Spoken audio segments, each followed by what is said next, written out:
Hi everybody, welcome back to Kirklees Guitar School.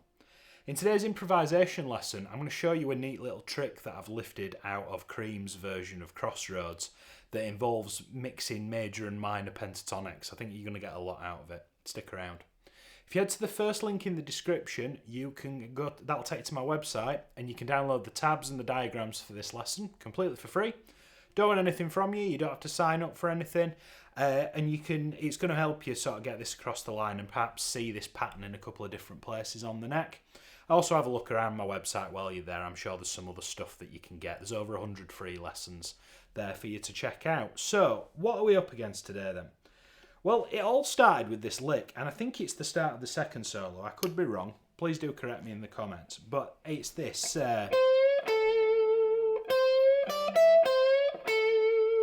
This is what started it, and you've got the sort of in the intro. You've got a similar kind of thing, which we'll explore in a bit. But if I've just got a loop down here. Let me jam on this, and I'm sure you'll agree. It's got that sound that's unmistakably kind of like late Cream era. Early Cream era Clapton.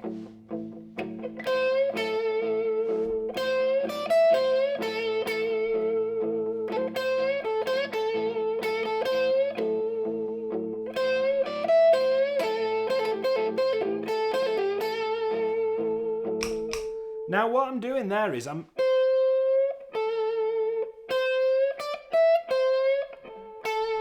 not a lot in it, but it's a really tasty little lick. But the key is knowing what you're doing on the fretboard and where to put it in a 12-bar blues progression. So that's what I'm going to try and break down for you today.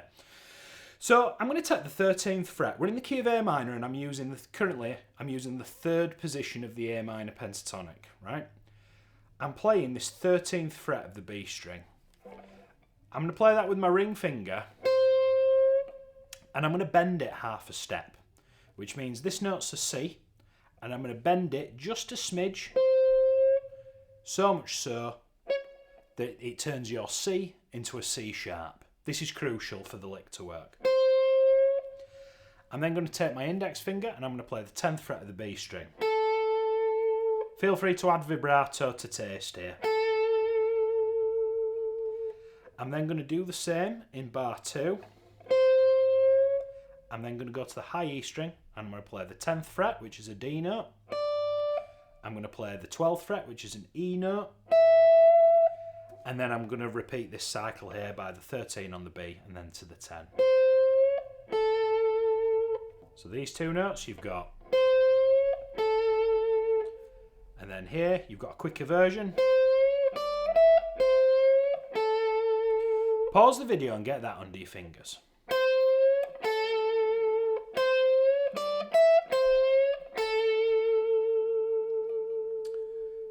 So why does that sound so good? Well, it's using that note that you're bending on the 13th fret. You're actually taking that's what we call a minor third interval.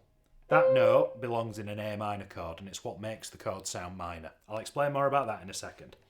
And what we're doing is we're bending it just ever so slightly. It almost could be deemed to bending it out of tune, but you're bending it to the note that would make that chord sound major instead of minor.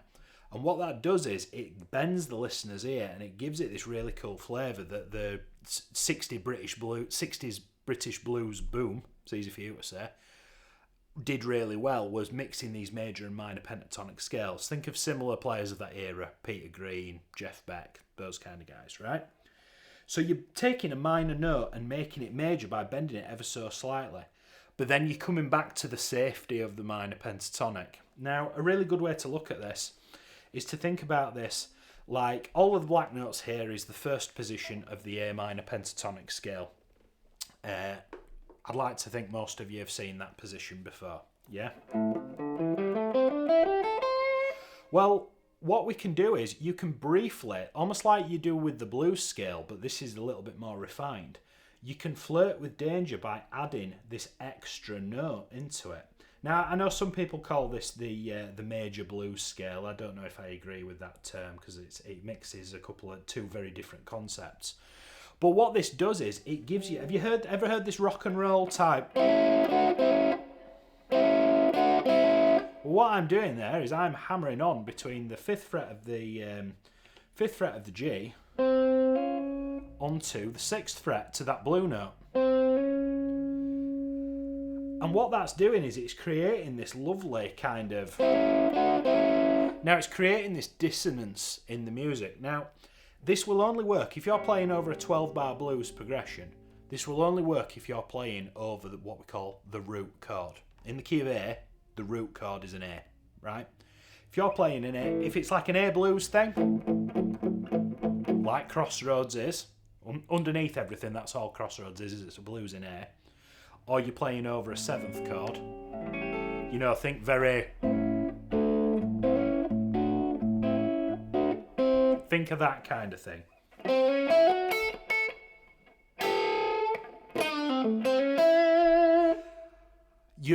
You've got to use it like the blue note in the blues scale, where you're just flirting with danger ever so slightly, and then you scurry back to the safety of the minor pentatonic. But the band has to be playing an A for it to work. I don't know if you've ever jammed with backing tracks on YouTube that highlight and illuminate the chords on the screen. Try and find a backing track in the key of A, and try and work some of your licks. You know, it could be something as simple as...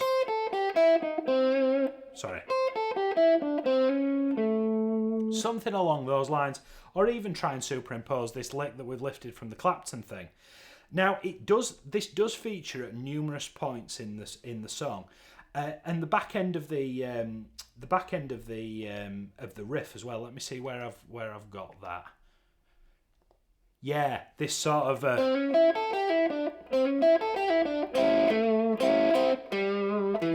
in this, you know, so another lesson for another day is that intro riff. If you want me to cover it, let me know in the comments down below. But what I'd like you to do with this is I'd like you to set up a loop and really play around with that major note and see how far you can push the envelope and how much you can get away with it.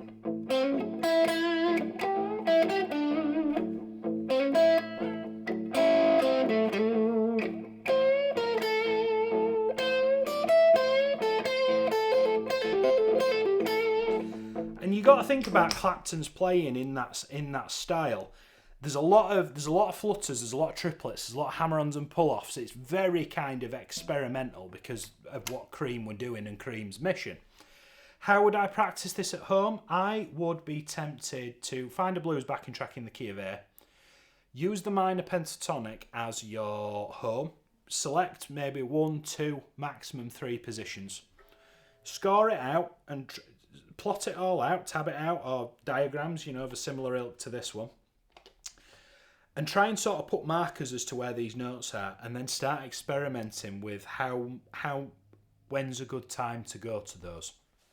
You could even use those notes in a more Peter Green style, where you are using them as a vehicle to go to the major pentatonic scale. You know, you could go, he says,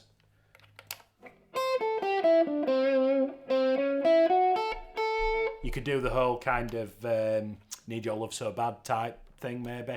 The beautiful thing about all this is there are no rules, and each guitarist who was a sort of pioneer of that time, they all had a different way of doing it. So I'm sure you'll find your way. Just keep showing up and keep practicing it. If you like the way that I teach and you'd be interested in learning a little bit more about improvisation, I do have a course, so you can learn more about that up here. Or if you like these videos and you'd like to look at one of my other blues improvisation videos, you can check this one out here. I'll see you next week for another guitar lesson. Thank you so much.